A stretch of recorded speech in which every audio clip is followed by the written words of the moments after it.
April 7, 1945. East China Sea, 200 miles northwest of Okinawa. Petty Officer First Class Mitsuru. Yoshida grips the radar console aboard the battleship Yamato, watching as his screen erupts with contacts, not dozens, hundreds.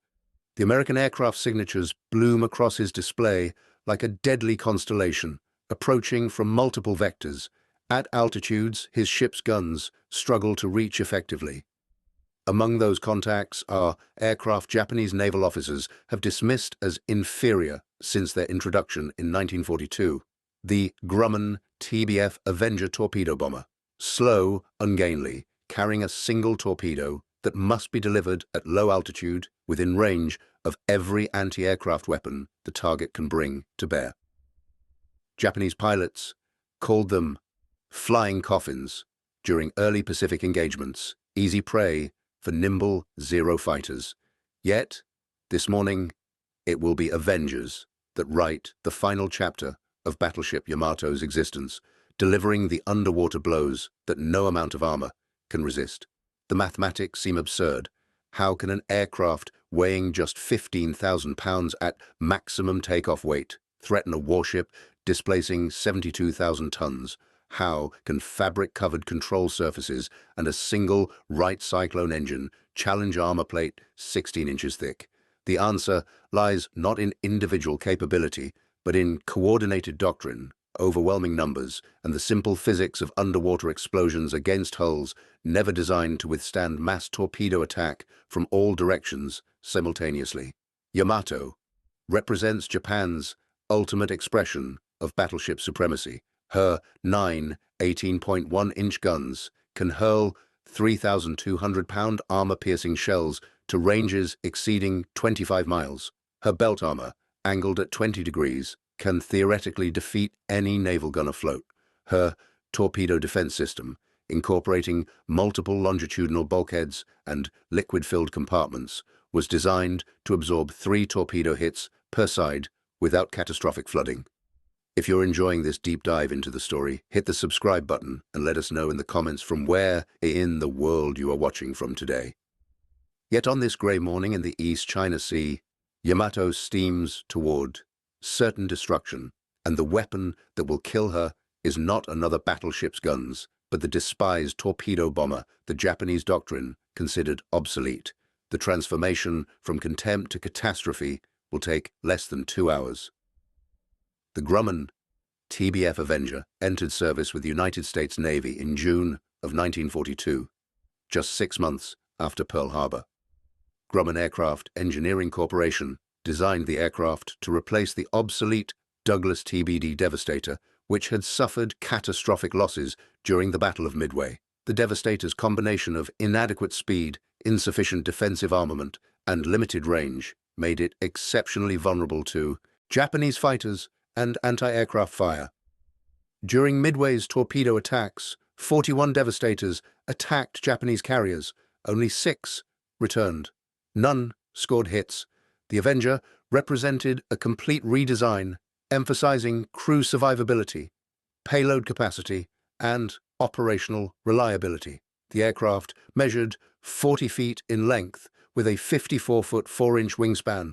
Maximum takeoff weight reached 15,905 pounds when carrying a full fuel load and Mark 13 torpedo. The Wright R-2708 Cyclone 14 radial engine produced 1,700 horsepower, driving the aircraft to a maximum speed of 275 miles per hour at 12,000 feet. This performance seemed unimpressive compared to contemporary fighters, but the Avenger was never intended for air combat. Its mission demanded different capabilities: the ability to carry a 2,000-pound payload over combat radius exceeding 200 miles, deliver that payload accurately against maneuvering targets, and return to carrier despite battle damage. In these requirements, the Avenger excelled. The aircraft's internal weapons bay represented revolutionary design thinking for American torpedo bombers. Previous designs carried torpedoes externally, creating significant drag and handling problems. The Avenger's fuselage incorporated a spacious bomb bay capable of accommodating a Mark 13 torpedo, 4 500-pound bombs, or equivalent ordnance loads. Hydraulic doors enclose the bay completely, reducing drag and improving overall performance. Defensive armament consisted of one forward-firing 50-caliber Browning machine gun synchronized to fire through the propeller arc, one 50-caliber gun in a powered dorsal turret, and one 30-caliber gun in a ventral position. This arrangement provided coverage in all directions, though the firepower remained inadequate against determined fighter attack. The Avenger's primary defense was not its guns, but its ability to absorb damage and continue flying. The crew compartment seated 3 men: pilot, turret gunner, and radio man bombardier, who also operated the ventral gun. The cockpit featured armor plate protecting the pilot's seat and headrest. Self-sealing fuel tanks prevented catastrophic fires from enemy gunfire. The rugged airframe could withstand significant structural damage while maintaining controllability. Multiple Avengers returned to carriers with wings shredded by flak, tail sections partially destroyed, and engines barely functioning. Production began in January 1942 at Grumman's Bethpage, Long Island facility. Demand quickly exceeded Grumman's capacity. The General Motors Eastern Aircraft Division began parallel production in 1942, eventually manufacturing more Avengers than Grumman itself. By war's end, total production reached 9,839 aircraft, making the Avenger one of the most numerous torpedo bombers ever manufactured. Early combat deployments revealed both capabilities and limitations. At the Battle of Midway in June 1942, 6 Avengers from USS Hornet attacked the Japanese carrier fleet. Japanese Zeros destroyed 5 of the 6 aircraft. The sole survivor returned to Midway Island, so badly damaged it never flew again.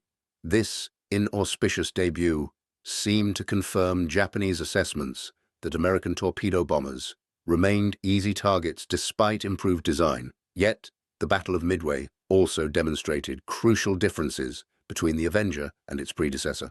The single surviving aircraft absorbed damage that would have destroyed a Devastator outright. The pilot maintained control despite severe structural damage and wounded crew members. This survivability would prove decisive in sustained combat operations where aircraft and crew needed to return for subsequent missions rather than being expended in single attacks. The Mark 13 torpedo, carried by Avengers, underwent extensive development throughout 1942 and 1943. Early versions suffered from unreliable depth-keeping mechanisms, premature detonations, and complete failures to detonate. The torpedo's performance at Midway was disastrous, with most weapons either running too deep beneath targets or failing to explode when they struck. By late 1943, modifications transformed the Mark 13 into a reliable weapon. Engineers redesigned the nose to reduce water entry forces during launch. The depth mechanism received improved gyroscopes, maintaining accurate running depth. Contact exploders were replaced with more reliable magnetic influence detonators backed up by improved contact mechanisms. The warhead contained 643 pounds of Torpex explosive, significantly more powerful than conventional TNT. The modified torpedo measured 13 feet 6 inches in length, weighed 2,200 pounds, and traveled at 33 knots after entering the water. Effective range reached 6,500 yards, though most attacks occurred at much closer distances to ensure accuracy. The Mark 13's relatively slow speed compared to Japanese torpedoes was offset by American tactics, emphasizing coordinated attacks from multiple directions, overwhelming defensive maneuvers.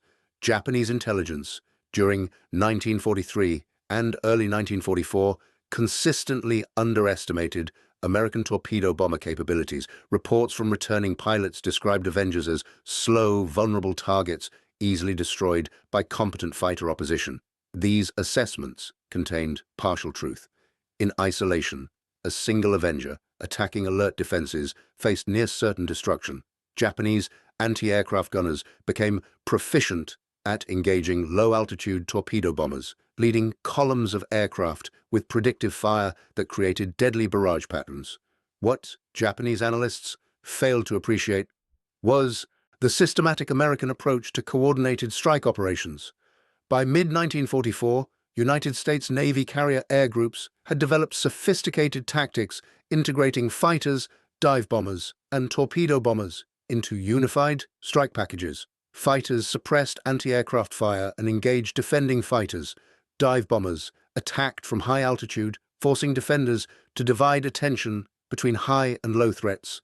Torpedo bombers approached from multiple directions simultaneously, splitting defensive fire and making evasion impossible. This doctrinal evolution transformed the Avenger from vulnerable individual aircraft into a component of an integrated weapons system.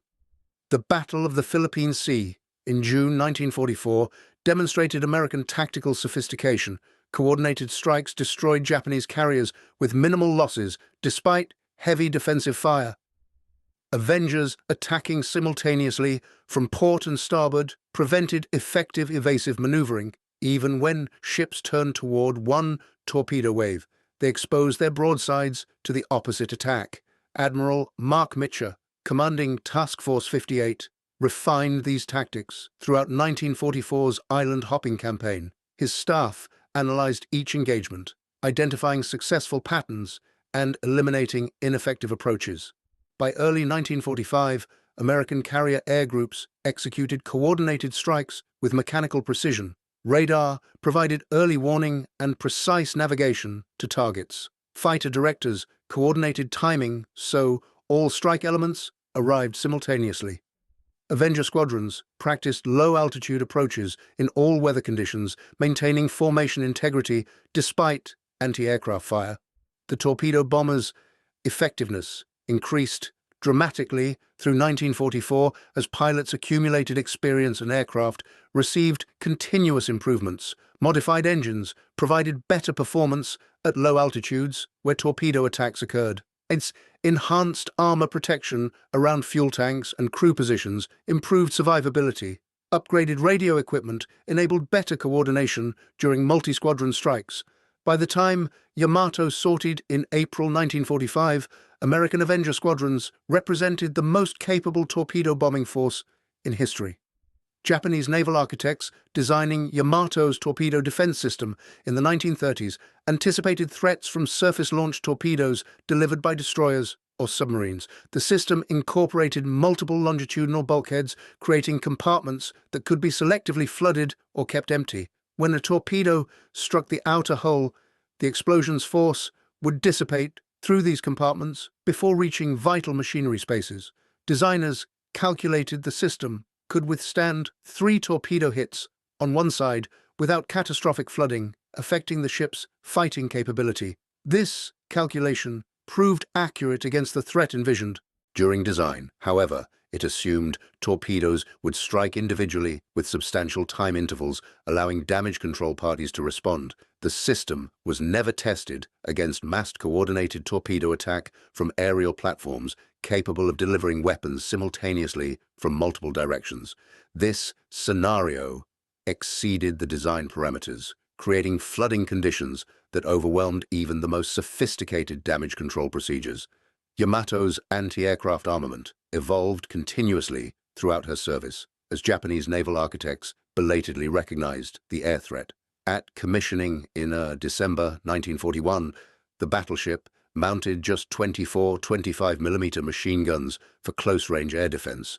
This pathetically inadequate battery reflected Japan's pre-war underestimation of aerial attack against heavily armored capital ships. After witnessing her sister ship Musashi's destruction from massed air attack in October 1944, Yamato received massive anti-aircraft upgrades during her final refit.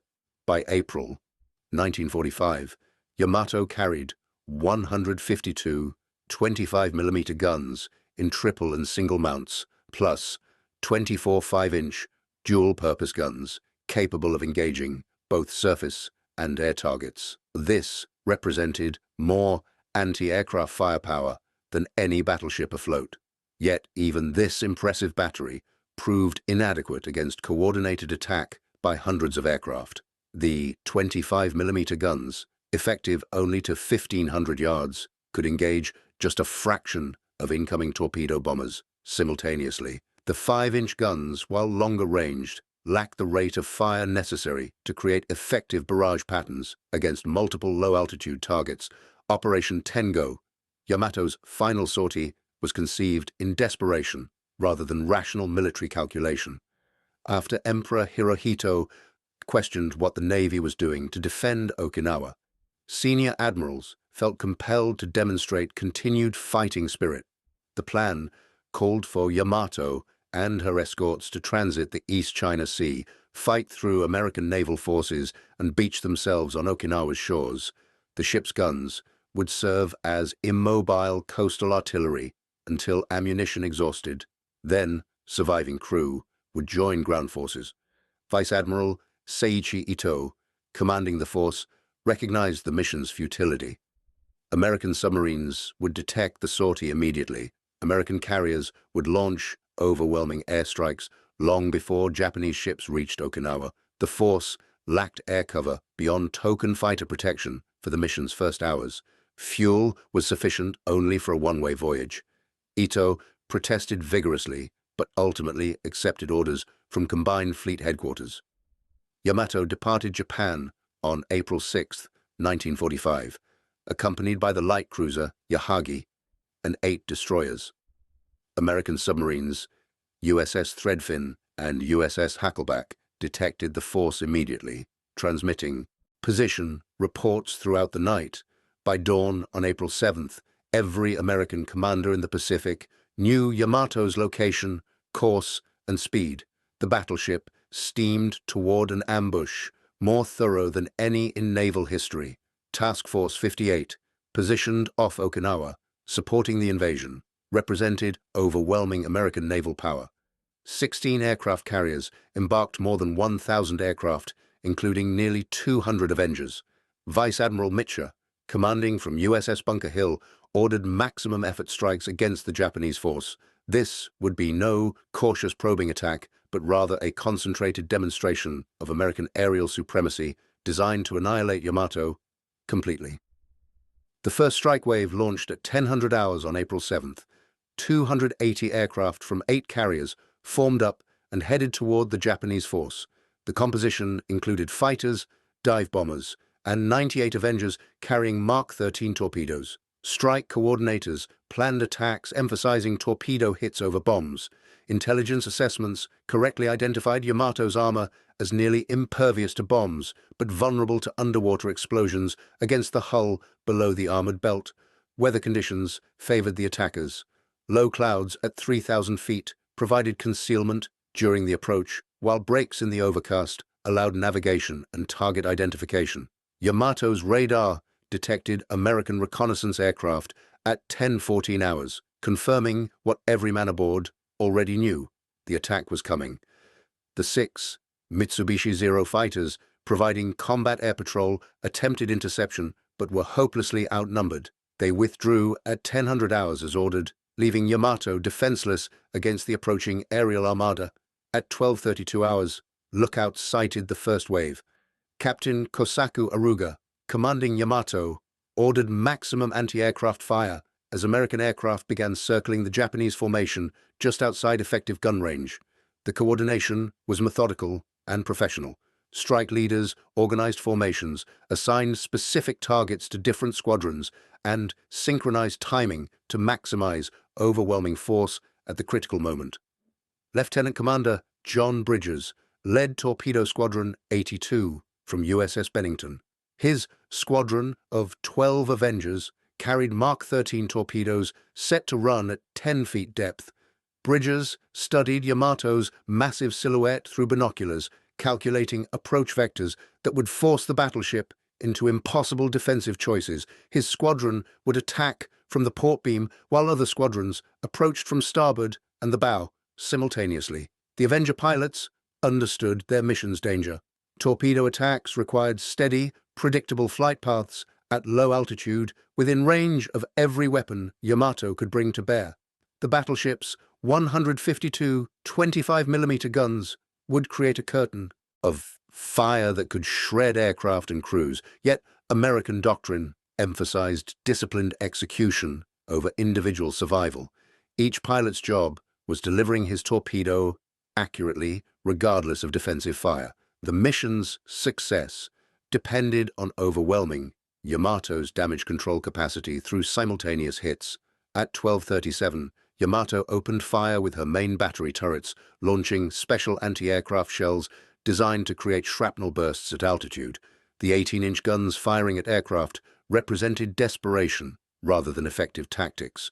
The enormous shells proved completely ineffective, as American aircraft simply maneuvered around the predictable explosions. The psychological impact on Yamato's crew was profound.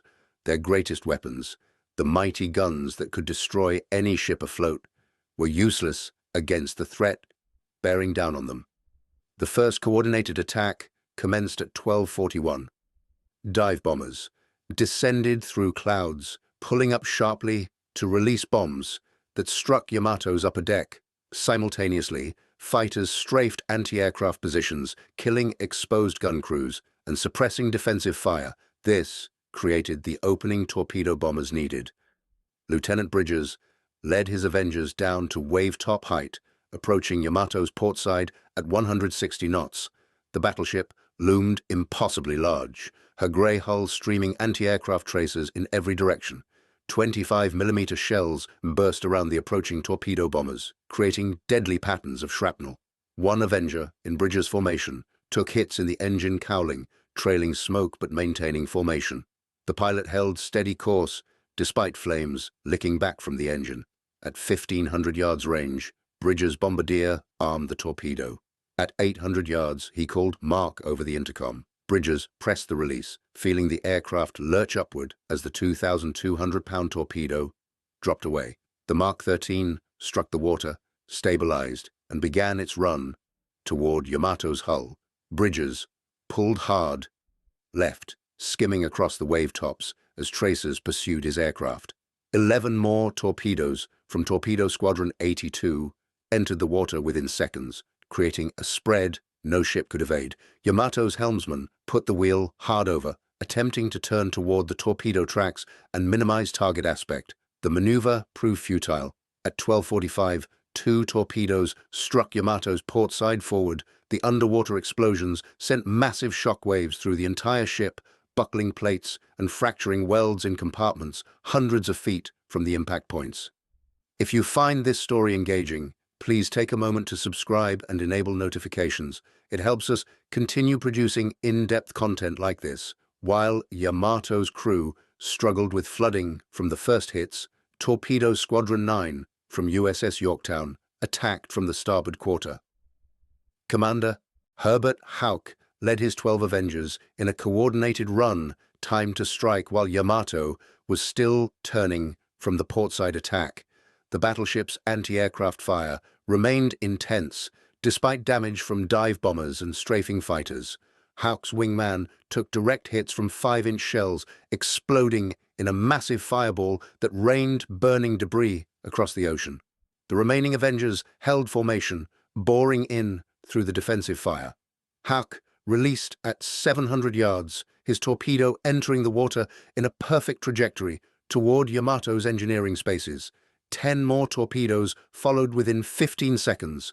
The spread covered 300 yards of ocean, creating an unavoidable wall of weapons. Yamato's desperate turn actually increased her vulnerability, presenting her full beam to the starboard attack. 3 torpedoes struck between 12:48 and 12:50. The impacts clustered around the starboard engine room and boiler spaces. Flooding accelerated dramatically as seawater poured through ruptured hull plates. The torpedo defense system, designed for sequential impacts, allowing damage control response between hits, was overwhelmed by simultaneous strikes in multiple compartments. Watertight integrity collapsed as flooding spread faster than pumps could manage. Captain Aruga ordered counter-flooding in starboard voids to correct the developing list to port. This standard damage control procedure worked temporarily, but the volume of water entering from portside torpedo hits exceeded the compensating ballast. The list resumed its inexorable increase. By 12:55, Yamato heeled 7 degrees to port despite maximum counter-flooding efforts.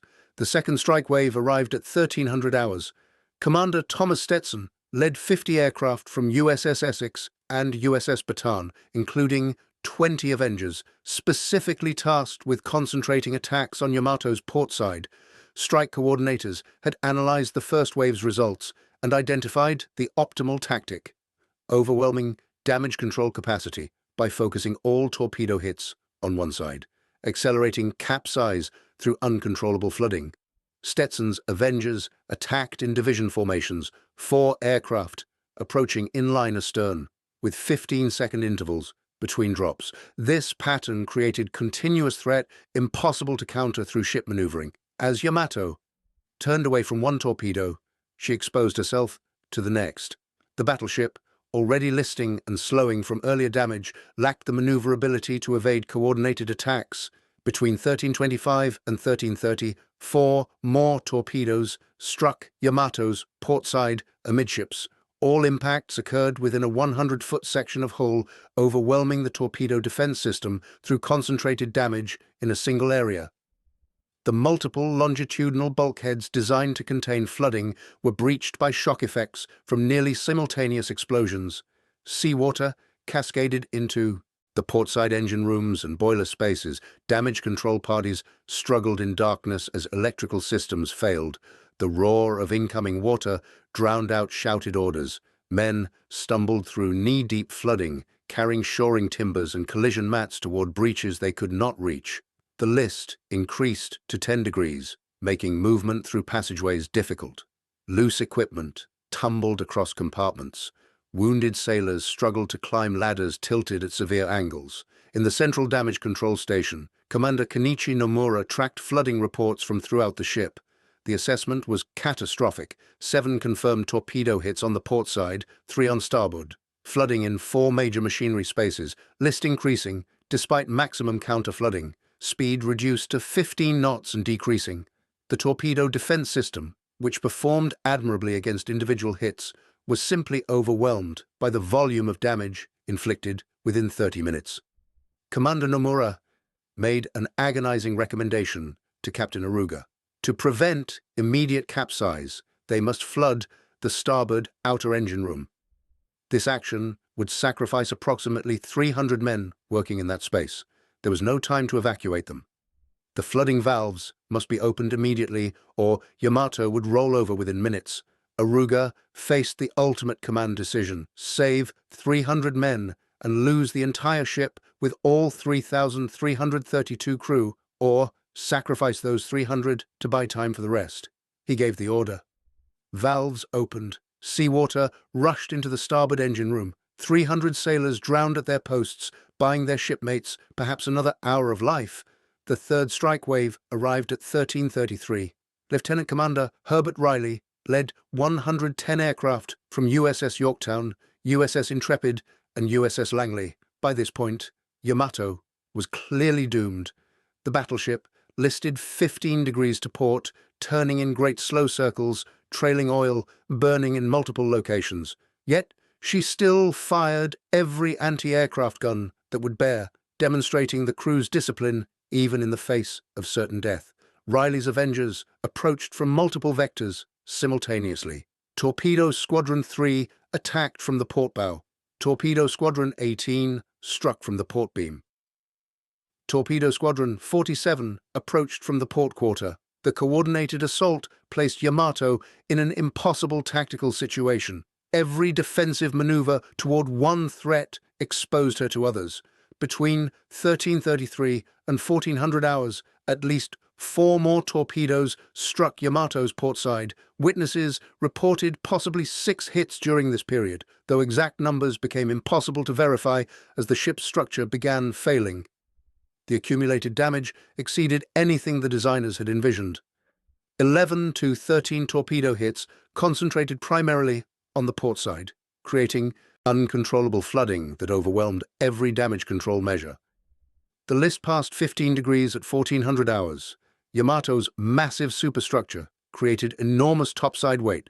As the list increased, the center of gravity shifted outboard, creating a self-reinforcing capsizing moment that no counterflooding could arrest.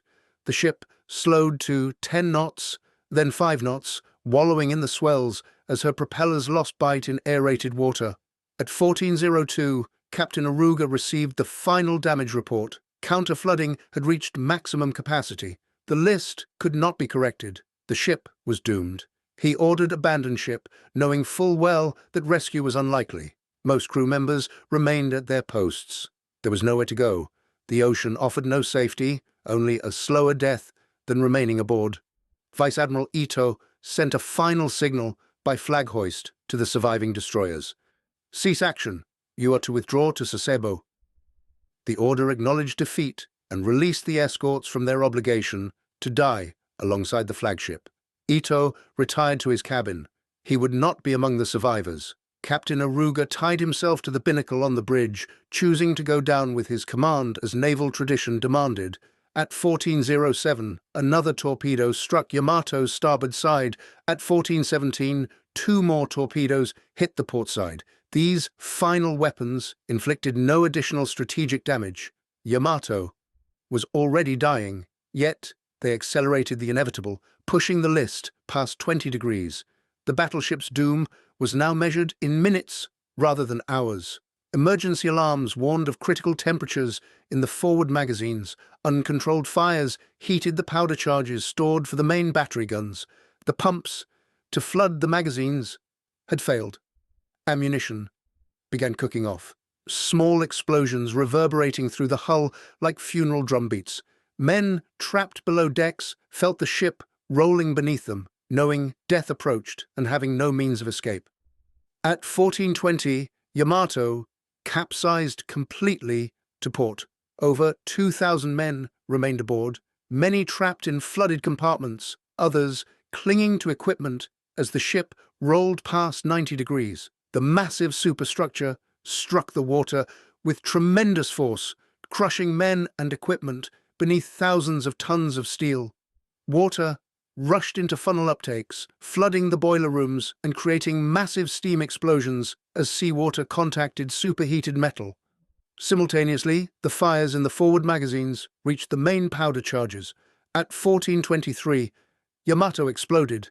The detonation of hundreds of tons of propellant and ammunition created an explosion visible over 100 miles away. A mushroom cloud rose 20,000 feet into the air, resembling a nuclear detonation in scale and violence. The blast wave was so powerful that several American aircraft flying overhead suffered structural damage. One Avenger's tail section was partially torn away by the shock wave, yet still managed to return to its carrier. Yamato broke into 2 main sections and sank in 340 meters of water, approximately 200 miles northwest of Okinawa. Of 3,332 crew members, only 276 survived. The American aircraft had attacked for 1 hour and 46 minutes. Yamato absorbed an estimated 11 to 13 torpedo hits and 6 to 15 bomb hits. American losses totaled 10 aircraft and 12 crew members. The disparity was staggering and undeniable. The Grumman Avenger, dismissed by Japanese pilots as slow and vulnerable, had proven devastatingly effective when employed in coordinated mass attacks. The aircraft's rugged construction allowed it to press attacks through intense anti-aircraft fire. The reliable Mark 13 torpedo delivered explosive power that no armor could withstand. Most crucially, American tactical doctrine transformed individual aircraft into components of an integrated weapons system that overwhelmed even the most sophisticated defenses. Japanese post-war analysis of Yamato's sinking identified multiple tactical failures. The decision to sortie without air cover guaranteed destruction. The concentration of torpedo hits on one side accelerated capsize beyond damage control capacity. The anti-aircraft armament, though numerous, lacked the fire control systems necessary to engage multiple low-altitude targets simultaneously. Yet, these tactical critiques missed the fundamental reality. By April 1945, Japan lacked the resources to defend against American carrier aviation, regardless of tactical choices. The Avenger continued serving throughout the war's remainder and beyond. During the Battle of Leyte Gulf in October 1944, Avengers from escort carriers sank 3 Japanese cruisers and damaged several battleships. At Okinawa, they flew close air support missions, delivering bombs and rockets against Japanese positions. The aircraft's versatility proved as valuable as its torpedo bombing capability. Post-war, the Avenger served in anti-submarine warfare roles with the United States Navy until 1954. The aircraft's spacious internal bay accommodated sonobuoys, depth charges, and radar equipment for hunting submarines. Several foreign navies operated Avengers through the 1960s. The aircraft that entered service in 1942 remained effective for 20 years, testament to the soundness of its basic design. Production totaled 9,839 aircraft, making the Avenger one of the most numerous torpedo bombers in history. Grumman and General Motors' Eastern Aircraft Division delivered aircraft at peak rates, exceeding 400 per month during 1944. This production capacity exemplified American industrial superiority that overwhelmed Axis opponents, regardless of individual weapon quality. The aircraft's combat record spoke to its effectiveness. Avengers sank 1 Japanese battleship, numerous cruisers and destroyers, dozens of cargo vessels, and contributed to the destruction of multiple aircraft carriers. The aircraft flew more than 200,000 combat sorties, with loss rates significantly lower than earlier torpedo bomber types. This combination of reliability, survivability, and offensive capability made the Avenger arguably the war's most effective torpedo bomber. For the Japanese Navy, Yamato's destruction confirmed the complete obsolescence of battleship-centric naval strategy. The resources consumed building Yamato and her sister Musashi could have constructed 6 fleet carriers or 45 destroyers, vessels desperately needed throughout the war. The fuel oil consumed during Yamato's brief career could have powered dozens of smaller warships on actual combat missions. The 3,000 crew members who died represented invaluable trained personnel, irreplaceable in Japan's collapsing military situation. Yet there remains something compelling about Yamato's story, despite its tragic futility. She represented the absolute limit of battleship development, mounting the largest guns, carrying the thickest armor, displacing more tonnage than any battleship before or since.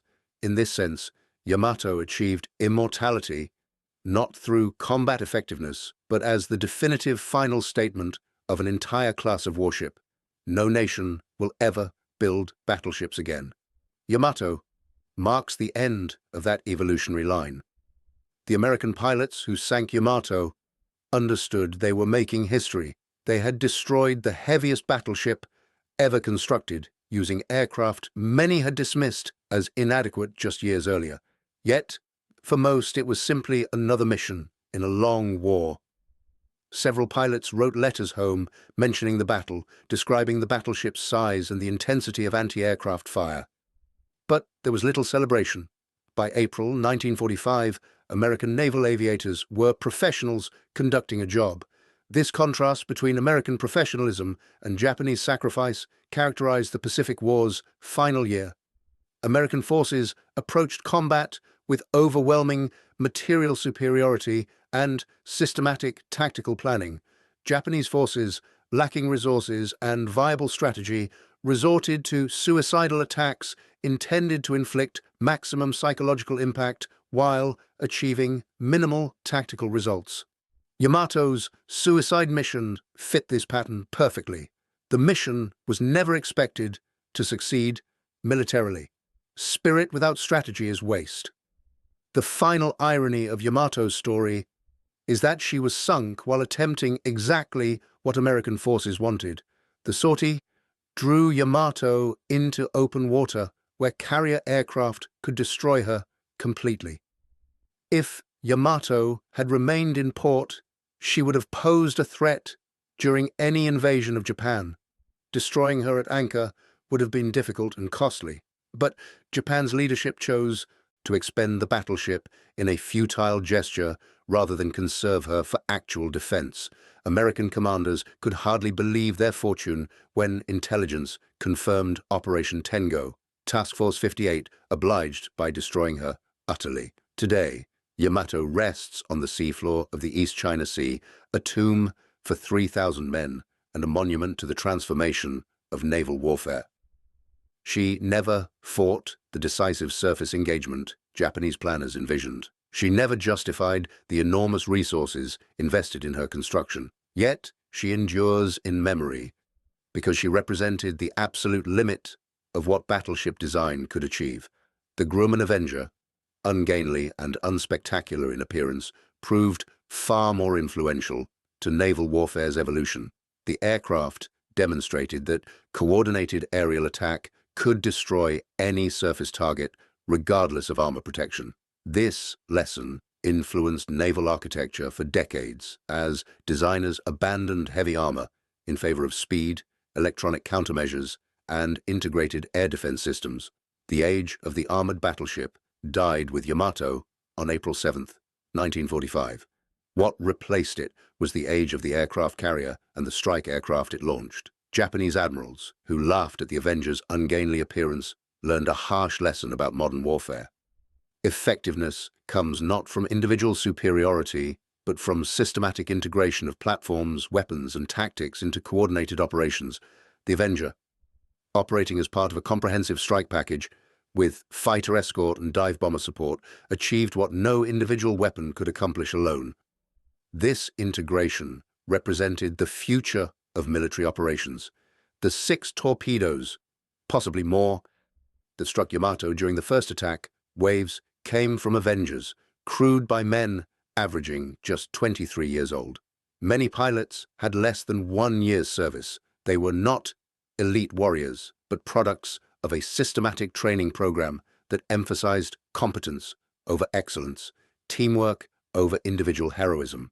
This approach proved devastatingly effective against an enemy that relied on superior spirit to overcome material disadvantage.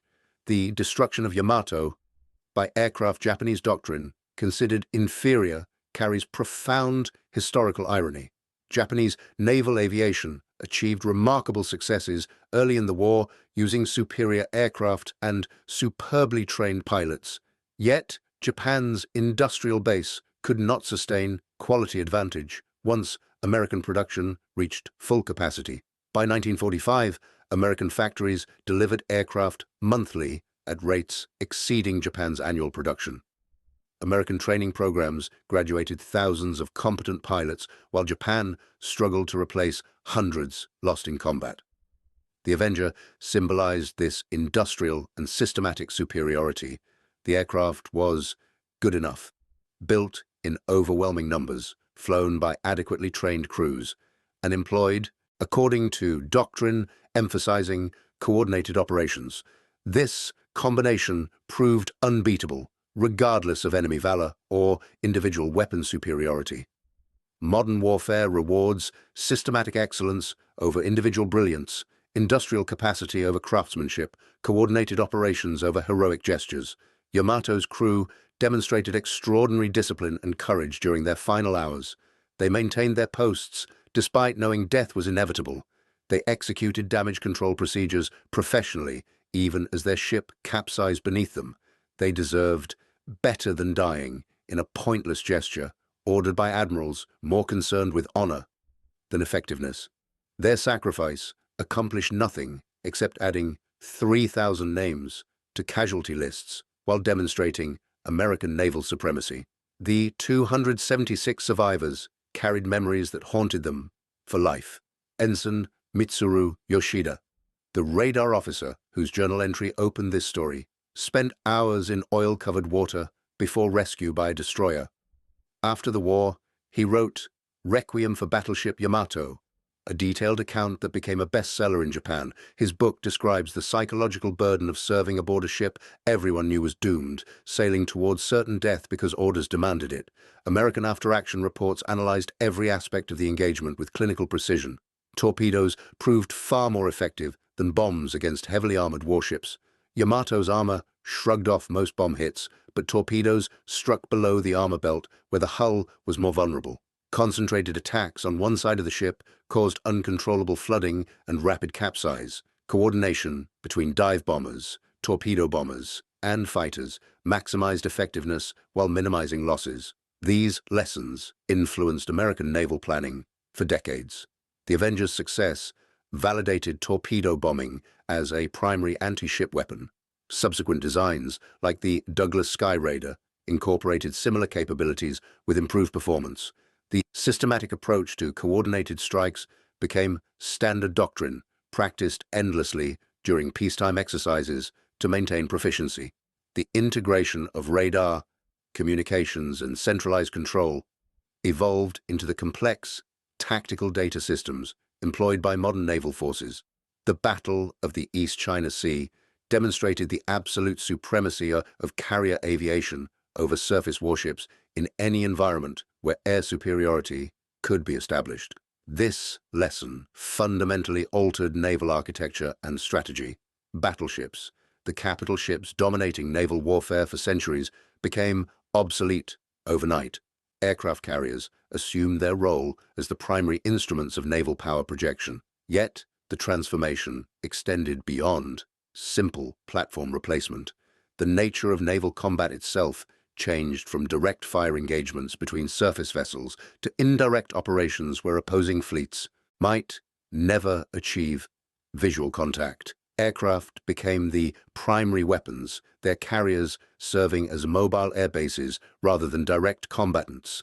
This revolution in warfare began at Pearl Harbor, was confirmed at Midway and the Philippine Sea, and reached its definitive conclusion in the waters off Okinawa on April 7, 1945. The humble Avenger played a central role in this transformation, not through revolutionary technology or spectacular performance, but through reliable effectiveness in the role for which it was designed. The aircraft carried its weapon to the target, delivered it accurately despite defensive fire, and returned to carrier for subsequent missions. This unglamorous competence, repeated thousands of times throughout the Pacific, proved more valuable than any amount of technical brilliance. Japanese pilots who laughed at the Avenger learned their error in the hardest possible way. Their laughter turned to ashes as those same aircraft sent the mightiest battleship ever constructed to the bottom of the East China Sea in less than 2 hours. The lesson transcends specific platforms or tactical situations. In modern warfare, systematic competence defeats individual excellence, coordination overwhelms courage, and industrial capacity trumps technical sophistication. Yamato's massive guns never fired at the enemy ships they were designed to destroy. Her thick armor proved irrelevant against weapons striking where it was thinnest. Her sophisticated torpedo defense system was overwhelmed by attacks exceeding its design parameters. She was obsolete before completion, a magnificent dinosaur completed just as the age of dinosaurs ended. The Avenger, ungainly and unspectacular, represented the future. Practical, effective, produced in overwhelming numbers, and employed according to systematic doctrine that maximized its capabilities. Thank you for watching. For more detailed historical breakdowns, check out the other videos on your screen now, and don't forget to subscribe.